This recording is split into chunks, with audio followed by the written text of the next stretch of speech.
I remember the night the house burned. Chains rattled outside like a chorus of the damned as smoke swallowed the chandeliers. The overseer's shout turned into a wet, choking silence. His body lay where he had fallen. Elise's silk caught flame, folding like a pale, burning petal. I stood in the doorway, ash on my skin, and they called me what I had been all my life, a slave. But that night, the name I carried changed everything, and what I did next stunned them all. I was born at Caldwell, beneath a roof that never belonged to me. The plantation sat on a stretch of Mississippi earth where the sun bent itself into glare, and the cotton fields rolled like a sea of white against a cruel sky. Master Thomas Caldwell owned not just acres, but people. Names were traded for ledgers, faces reduced to numbers. My first memory is the taste of dirt and the crack of a lash. My second is of my mother whispering my given name like a prayer before she was sold south. I learned quickly that names could be taken and returned like blankets in winter. Master Caldwell was a man whose voice meant law. He wore his wealth like armor, and his temper like a second coat. Mistress Margaret kept her face smooth and cold, the kind of woman who could slice a person with a look. Brant, the overseer, kept the fields in concert with his whip and a grin I learned to hate. And Elise was both indulgence and cruelty wrapped in a woman's body. She was large, pale, a child of excess with a laugh that frightened the others. Her hands never saw work. Her fingers only touched silver and satin. She moved through the house like a small monarch, and where she passed the servants shrank away. I was 19 when he gave me to her. Not as a husband, not as a companion, but as property in a display that made the household laugh. "He's yours," Master Caldwell said that day, as if he were handing her a trinket. Elise clapped her hands and named me, Sammy, the way one names a dog. The first task she set, to dress her, to fetch her water, to do the things a pampered girl could not be bothered with, felt like a crown of thorns placed on a proud man's head. The others watched me carry it like a public joke. From that day forward, my work changed from the fields to the corridors of the house. I learned the opening and shutting of heavy shutters, the weight of heavy curtains, the cadence of servant steps in the night. Elise treated me like an amusement. She would clap at my clumsy attempts to learn the words in her books and toss insults like crumbs. "Strong, but stupid," she would say with a smile that never reached her eyes. Brant watched this all with amusement. "Humor her," he would say. "She's your mistress now." The plantation life was rigid. Dawn, labor, supper, and the overseer's threats like a metronome. The holidays were the cruelest time. Christmas and New Year were when their wealth bared itself. The house glowed with candles, with feasts where the masters laughed, and we served like ghosts. We wore our fine coifs of silence, our children watched in secret, and learned not to be seen. There were quiet acts of mercy among us. An extra loaf hidden under a bundle, a whispered story in the dark. But mostly there was the daily work that ate at bones and dreams. I learned the sound of the whip, the smell of burning coal, the place where a man could hide a hope. At night, I would lay on a thin pallet in a crowded cabin and map the house in my head. I counted the keys Brant wore, the number of guards outside the storeroom, the hours the master walked the grounds. I listened to the gossip that drifted back to the quarters, rumors of sales, of distant fires, of slave uprisings stamped out with hangings. The masters thought themselves secure because their money bought laws and silence. But in the hush of midnight, under the watch of a cowardly moon, I began to mark time not with days, but with plans. What I learned, I kept in the hush of my own chest, like a coal ready to start a fire. What I intended next would make even the bravest men whisper. They say cruelty makes a man small. What cruelty did to me was different. It sharpened something inside until it cut me. Elise's treatment of me was less straightforward violence and more a slow, deliberate erasing. She would hum as she ordered me to hold mirrors so she could stare at herself, then laugh when I blinked, as if my human reaction were a joke. She'd have small parties where her friends pretended at intimacy and used me to fetch their wines. Once, she made a maid kneel on broken glass for misplacing a ribbon and called it a lesson. Brant cheered. The mistress pretended not to watch. I learned to be visible and not seen. Brant's violence, however, was pure and loud. He took delight in breaking men who still had dreams. I watched Isaac, who could sing, first have his voice cracked by a lash, and then his spirit sold a year later. I saw old Ruth, whose hands could sew faster than anyone, dragged behind the barn because she dared complain about a kettle left boiling. Those injuries did not fade in a night. They accumulated like rust on the bones of every man and woman here. The plantation's politics were a theater. The masters invited other planters to their feasts, men who wore similar cruelty in fine clothes. Around their tables they spoke of markets and property and the right to rule men. We, the people who fed their tables and salted their baths, stood behind them like shadows. Elise sat at the center of such tables and was indulged when she demanded things we did not have names for. She grew heavier, entitled, and more bored. Her cruelty became more precise. She experimented with small humiliations because the larger torments belonged to Brant and the master. I became a watcher and a learner. When the family left for church in town, the house fell into other hands, Brant's mostly, but a few servants slipped to their own corners. I noticed where the arsenic tin sat, how the master kept the keys to the storeroom clipped to his vest, who smoked where and when. Sometimes I would hear talk of nearby fires. A plantation's outbuilding had once burned down in a neighboring county. Rumor said it was a slave who had started it in desperation. The masters laughed at those tales. To them, such violence was a problem to be solved. To me, every story fed a furnace I could not yet ignite. Inside, my thoughts turned to small, precise revenge. Not out of hatred that desired endless suffering, but out of an arithmetic that demanded balance. Every lash deserved an accounting. I carried my hurt like a ledger. I'd see Elise sliding across the parlor floor, her dress spilling like an insult, and I thought of how her body, the one that never felt the sting of labor, sat cushioned on money earned by pain. Once in a while, loneliness crept into her face, a hollow that made me think of mercy, and then, almost immediately, I saw the gleam in her eyes when she knew she could break someone without consequence.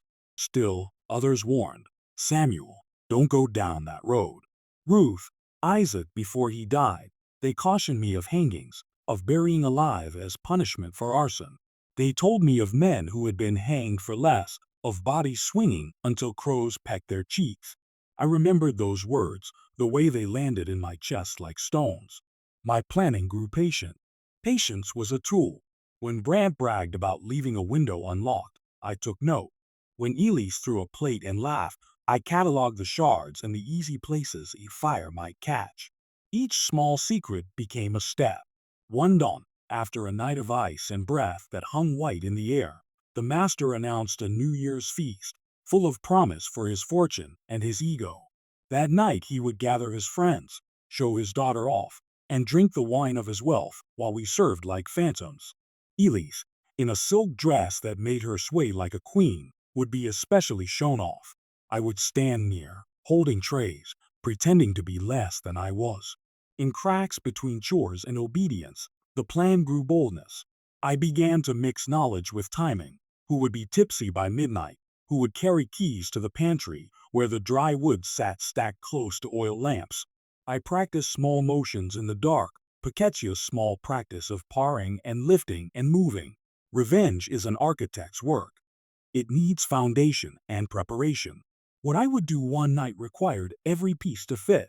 Then came an evening when Joseph, a boy barely old enough to remember his mother's laugh, was whipped for an accident. The blows were not corrective. They were a sermon meant to remind everyone of their place. I held my hand in my lap that night as if waiting, and all I could see were the faces of my people, hollow, tired, and beaten into submission. I knew then that quiet would not be enough. The ledger would be closed in a way they could feel in their bones. And when I began, even the church bells could not drown what followed. I learned that revolution is a small, careful thing long before it becomes thunder. The turning point for me was not immediate. It was a slow collection of moments that, when struck together, made a spark. Weeks before the act, I watched the master's patterns like a man learning a song. Brant slept in the barn some nights after too much drink. The master wrote letters and left his vest with the keys dangling on a peg over the fireplace. The pantry, which held spices and flour, and the hidden tin with the little skull mark, was left unlocked sometimes on Sundays when they thought themselves righteous at church. I began to keep my hands near these places, fingers brushing the grain of the wood, imagining the heat of a coming flame. I started small, a thrown ember in a pile of kindling, a spilled candle near a curtain, a mislaid rag by an oil lamp. Each small incident was a measure, and each test confirmed that more could be done. I learned how smoke crept along beams and how long it took for curtains to ignite. I memorized which windows stuck and which hinges were loose. A plan like that is its own prayer. The decision to use poison came from a darker place. I had found, in the pantry, a small tin of arsenic, a thing for rats. It sat quiet and ordinary, and yet it held the power to silence a man's supper without a scream. To kill a single master quietly would shift attention in one direction. To burn a house would be noise enough to hide other acts. I did not want senseless cruelty. I wanted calculation. If the overseer, Brant, who loved a fight and the smell of blood, was taken early that night, the household's reaction would be chaotic, and chaos would help conceal the plan's wider shape. The night I chose was not random. It was one of the great feast nights. New Year's again, when the house required the most servants and the master felt most secure in his own power. The wine would loosen tongues. The music would drown whispers. I moved like a shadow that evening, carrying platters, filling glasses, smiling in the right places. Elise laughed and toyed, as always. The master bragged with other men of property and profit. Brant clapped his hands, boasting of punishments he had meted out that week. At midnight, I slipped away under the noise. I carried the arsenic tucked in my sleeve and a small tinder bundle hidden under my shirt. I poured a pinch into the overseer's cup when he reached for a second glass. It dissolved there like a secret. Then, while the men argued in the parlor, I fed the tinder into a curtain seam and tucked a soaked rag near an oil lamp by the corridor where the drafts would catch. My hands moved with a calm I had not felt in years, a cold, surgical calm. The first sign was a small hiss of smoke, a smell no one expects until it is too late. Then came a scream from the kitchen. Someone had noticed a flame flick at the curtains. A man ran as others shouted. The household scrambled in a scene that had the rhythm of a storm. Brant staggered, his face twisting with something between horror and fury, and fell to the floor where he vomited and choked without clarity. The arsenic took him fast. He had always loved his spirits, and that helped the poison find him. Panic spread. Men shouted. Women cried. They banged doors, looked for wet blankets, spilled wine, and made slips. Elise woke under smoke and screamed a sound that made me feel the last of my restraint leave. Her operatic cry is something I have not been able to unhear. It cut across the night and made the servants scatter. In the confusion, I did not act with haste, but with the slow certainty of someone following a map. Doors unlatched accidentally in the rush. A curtain that had been soaked in oil touched a lamp and snapped like a dry bone. The fire began to travel. They say disasters have a mercy. They level out differences, both masters and servants scrambling for breath. But in that moment the differences sharpened. Men who had been drunk fell into decisive action. Women who had been soft found steel to their bones. I moved in the margins, helping where it looked honest and ensuring the plan's threads held. I closed shutters in some rooms, but opened others, letting smoke travel where it would. When Brant's body slid between the chairs, when the overseer, who had broken so many men, fell like a log, I felt no triumph in his collapse, only the gravity of what had been set loose. The house was soon a creature of flame and sound, and I, who had been given to Elise like a toy, slipped from the hall into the dark beyond. By the time the master realized the depth of his loss, I was already several yards away, breath steaming in the cold air. The sound of the burning house behind me like a slow drum. What I had said in motion changed everything that night. Fire is both a voice and a tomb. It speaks by swallowing and leaves memory to smoke. When the flames took the upper parlor, the chandelier fell and the master's books ignited like wings. The light from the fire painted faces with a strange, merciless gold. Elise ran, satin dragging and catching sparks, her hair loose and wild, her screams slicing the air. For a moment, the house looked unmade, as if the veneer of civilization had been peeled away. I watched her from a doorway, feeling the weight of every small cruelty she had needed to exist. The sight of her helpless made something complicated rise in me, sympathy braided tightly with the steel of judgment. But above all, there was the sensation of a ledger being closed. Every insult, every ordered lash, every time she'd made someone smaller, registered like a debit in my memory that this night would finally square. Brant stumbled to his feet and tried to seize me in the first confusion, but his strength failed him. The arsenic had already done its quiet work and the world was tilting under his feet. He lunged, missed, and fell into the stairs where a shard of wood caught him. He cried out once and then was still. In the chaos, men grabbed buckets, threw rugs, and tried to save what could be saved. Women wailed. Men cursed. The master tried to find the keys to the fireproof chest and discovered that, in his own panic, he had left them elsewhere. I moved toward Elise then, not as an executioner, but as something with more complicated motive. She looked at me with a face I had never seen before. Terror and terrible recognition. Her breath came quick, eyes wide and clear. I had been her servant. I had been the one who laced her bodices and smoothed her skirts. I had been the one to fetch her water, to listen to her petty laments. Now the roles were stacked like splinters between us. She grabbed my arm in desperation. Her hand was slippery with sweat and ash. "Sammy," she said, the name like a blade. "Hold me. Get me out." Her voice was small and human and frail. In that moment, all the accumulated cruelty in me did something I had not expected. It hesitated. Instead of dragging her away like the masters had dragged us, I set her down on a chair and pushed a wet blanket over the back of it. I led her to a window that opened to the back walk. The house roared around us. Smoke filled the throat of the world. I thought of throwing her into the yard and letting the night decide, but the memory of my mother's voice stopped me. "We are not monsters." Outside, the slaves who had hidden watched from the trees beyond the yard, faces lit by the burn. Some leaned forward, some backed away. Their eyes met mine, accusation, hope, and a terrible question of what had been done and what would be done. The master's brood scrambled under the porch, clutching what they could salvage. The mistress prayed, and the neighbors screamed. The overseer's body lay like a testament between the fallen chairs.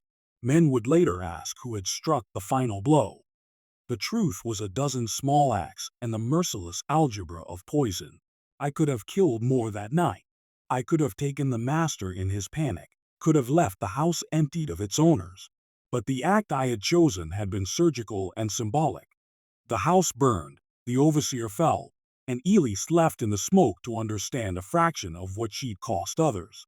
What I did next was not the end, but the hinge on which everything turned. I walked away as the fire hungrily licked the roof, stepping through a field of ash and light.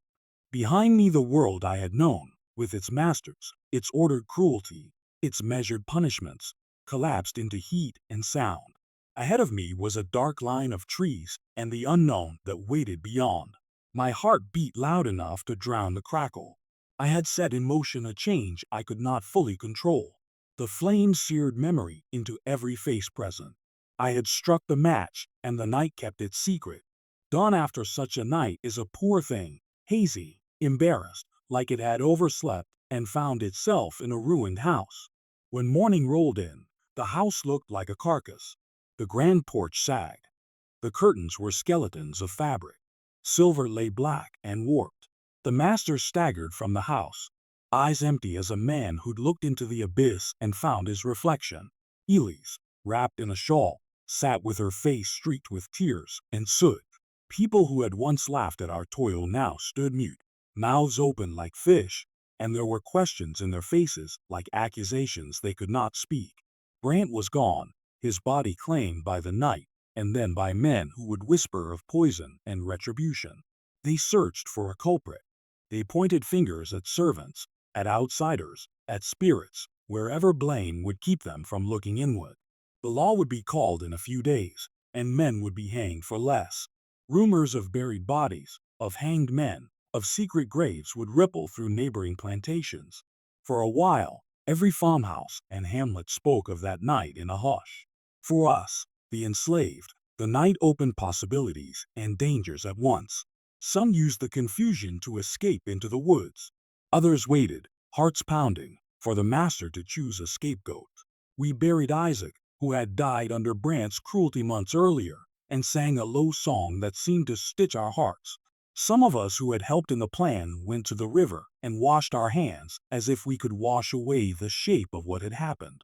We knew there would be consequences: hanged men, sold families, reprisals that would look like justice but smelled like revenge. Elise's body, the thing the title whispers about, became a different kind of story in the days after. She recovered slowly from fear, her weight unchanged, but her patience worn thin. She would walk through the remains with a new humility that frightened us more than her cruelty ever had, because humility could be learned as quickly as conceit. People speculated, would she leave? Would she become softer? Or would she harden and become the kind of woman who would remember who had embarrassed her and find a way to wind vengeance like a thread? For me, the aftermath was a taking of inventory. I lost some friends to suspicion. Joseph's young face was last seen walking toward a distant county. Ruth's hands stopped sewing. Some were sold in panic when the master's creditors came. In the small cabin where I slept, the space felt different, hollowed out by what I had done. I had thought that when the ledger closed, freedom would open like a door. The truth was a shorter step and a longer road. I was no longer simply owned, but I was not free. I had become a marked man with a story that would be whispered and then told. People asked if I had regretted it. Regret is a complicated thing. I regretted the price others paid because of my choice, the men sold, the families scattered. I regretted the nights a child could not sleep because of fear. But I do not regret the ledger closing. Some acts are necessary because they balance a world too heavy with theft. We had been buried alive in chains of cotton and coin for so long that even burning a house felt like sunlight. Years passed, and tales grew. Some claimed I escaped north to freedom. Others swore I died in a swamp. Stories, like seeds, take root where they can. The plantation itself was sold off in pieces after the scandal. The Caldwell name lost its luster. People came through the charred remains and took souvenirs, as if ashes were relics. Children in nearby cabins grew up with the story on their lips. The night the house burned and the slave they called Sammy changed the course of their lives. When I think of the night now, I think not only of flames and revenge but of the small things. The look in Elise's eyes when she realized she was not untouchable. The last sigh of Brant when his chest gave way. The quiet singing of the women when they carried water for the living. Memory keeps the sharp and the soft together. It ties the ledger's pages and asks us what we did with our arms and our voice. If there is one haunting line left with me, it is this: we were called names to make us small, but in the smallest hour, I learned how to be something else. I set a match to a house because the house kept us in cages. I took no joy in the suffering that followed. Pain is not a trophy, but I knew, in my bones, that some debts demand payment. And when the smoke cleared and the ashes cooled, the world had changed in a way that could not be fully undone. What I did that night left them speechless, and in that silence, something like a story began that would not be easily buried. They say the fire died by morning, but I don't believe that. Some nights, when the wind moves across that land, you can still hear the beams cracking, the horses screaming in their stalls, the echo of chains hissing in the heat. I walked those ashes weeks later, when no one was left to watch. The soil still smelled like fat and burnt oil. Every step sank into blackness, the kind that doesn't just stain your boots, but your soul. Elise's room had caved in. The roof split open above her canopy bed like a wound. Her mirror, the one she used to stare into for hours, had melted into a puddle of silver, her reflection swallowed by fire. I remember touching that warped glass. My face appeared there for a second, but it wasn't my face. It was something stretched and hollow, a reflection that blinked slower than me. I left it alone. Some mirrors don't forgive what they've seen. Rumors spread that Elise hadn't survived after all, that she died days later, coughing up soot and blood. Others swore they saw her walking along the riverbank in her burned dress, whispering my name. Sammy, they said she called, her voice dragging through the reeds like wind through a graveyard. I never turned to look. Some names, once spoken by the dead, are traps. I kept walking. For weeks, I lived in the forests along the backwater roads, feeding on roots and river fish. I told myself I'd made things right. But every time I closed my eyes, I saw her, not Elise as she'd been, cruel and pampered, but Elise on the floor, eyes wide, reaching out. The guilt crept slow, like ivy. It whispered that maybe, in destroying one evil, I had invited another. The world didn't seem freer, only quieter, emptier, colder. Once, while crossing the old fields where the cotton used to grow, I found the shape of chains buried in the soil. Not iron, not anymore, rusted away, half swallowed by dirt. I ran my hand over them and felt warmth, like they'd only just been used. Then, faintly, I heard it. The sound of breathing.